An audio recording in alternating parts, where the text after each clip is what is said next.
I want to tell you what it was like to see U2 perform live at the Sphere in Las Vegas. Hey everyone, it's David Chen. I talk about TV, movies, tech, and the media. I recently had the opportunity to see U2 perform their Achtung Baby show live in Las Vegas at the Sphere. Now, if you don't know what the Sphere is in Las Vegas, it's this incredible new structure they've built that's a series of interconnected LEDs. On the outside, the Sphere has the ability to project ads and images, but the inside is a theater with a capacity of 20,000 people that has a 160,000 square foot screen. You can watch movies and shows on it, or in the case of U2, watch a concert that has coordinated imagery with what's going on the huge screen. I want to start by saying this was an incredible experience, and I've honestly actually thought about going back. I've never seen a show like this because there has never been technology that's existed quite like this before. I guess maybe IMAX might be close, but even that doesn't feel like it's enveloping you like the Sphere does. If you have a chance to go see U2 at the Sphere, I'd strongly recommend it. But in this video, I want to share some more nuanced reactions of what I experienced at the Sphere. And just so you know, this video will contain spoilers for the show. Like, I'm going to show images and stuff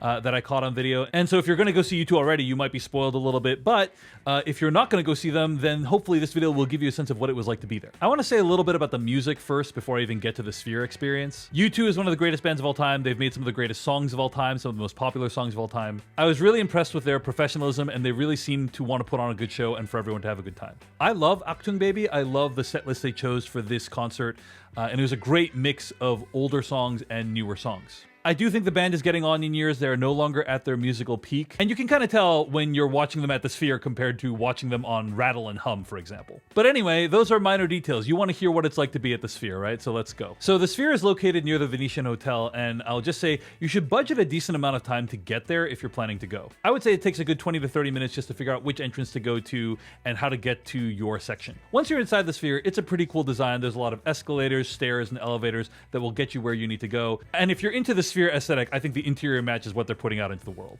The time on the U2 show ticket says 8 p.m. It doesn't start until 8:30 p.m. and it lasts for 2 hours. When you first enter the Sphere, there's a DJ playing, and the Sphere itself is done up to look like it's made out of these rectangular stone or concrete slabs. As with most things in the Sphere, it looks pretty convincing, but I was pretty suspicious. I had a feeling this was not really stone or concrete, it was just a projection. I'm now going to literally just describe stuff that happened during the concert. One of the coolest moments of the show is the very beginning. Bono starts singing and the band goes into a performance of Zoo Station, and the images on the screen shake as though the band is actually interacting with what's on screen before the thing opens up completely to reveal a multimedia presentation. It's this incredible moment that plays with your understanding of reality, and it was one of my favorite things about seeing this show. They follow Zoo Station up with The Fly, and that number is also really cool. At one point, these numbers kind of build up and go all the way seemingly into the sky, and then they come back down again, and it's this incredible moment that you are experiencing this optical illusion in front of you, that along with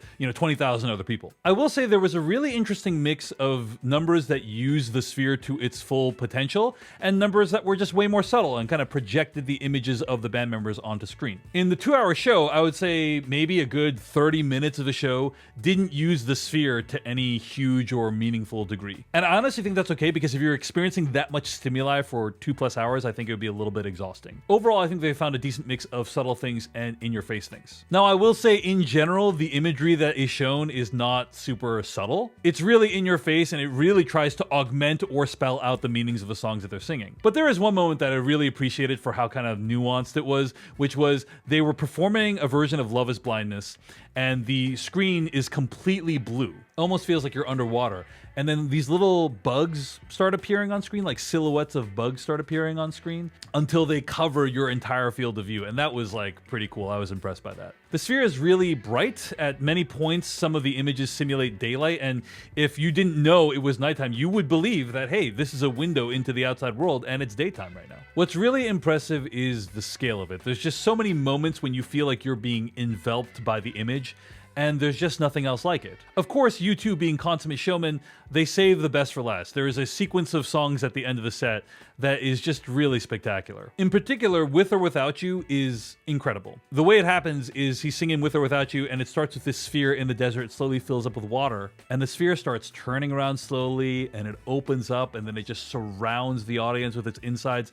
It is an amazing moment, and honestly, it felt like a religious experience. It probably felt like what people in tabernacles felt like when they thought they saw God. And I'm not saying that U2 is God or anything like that, but I'm just saying it feels otherworldly, like what you're witnessing is impossible. Like, to be there with 20,000 other people experiencing these sounds and images, everyone's singing along. It's amazing, and it's actually relatively intimate given how many people usually go to U2 stadium shows. So I had a blast. I was super impressed. For those who are curious, I sat in section 304. Depending on how you look at it, the Sphere is one of the only venues where the nosebleed seats are just as good, if not better, than general admission in the front. And that's really the trade-off you're making. You're deciding whether you want to be close to the band or you want to be far back and you can see the fullness of what the Sphere has to offer. Personally, when I go to a movie theater, I sit in the back so I can see the whole frame, and I would recommend it for this show as well. A few closing thoughts on my experience at the Sphere. First of all, I will tell you that getting to the Sphere is a little bit of a hassle, and leaving the Sphere is kind of a shit show. The structure was just not designed to have 20,000 people leaving in an extremely short period of time. So you should either plan to leave early or budget some time to get out of that space. Some of you might be curious about how clear the screen is when you're sitting in the audience.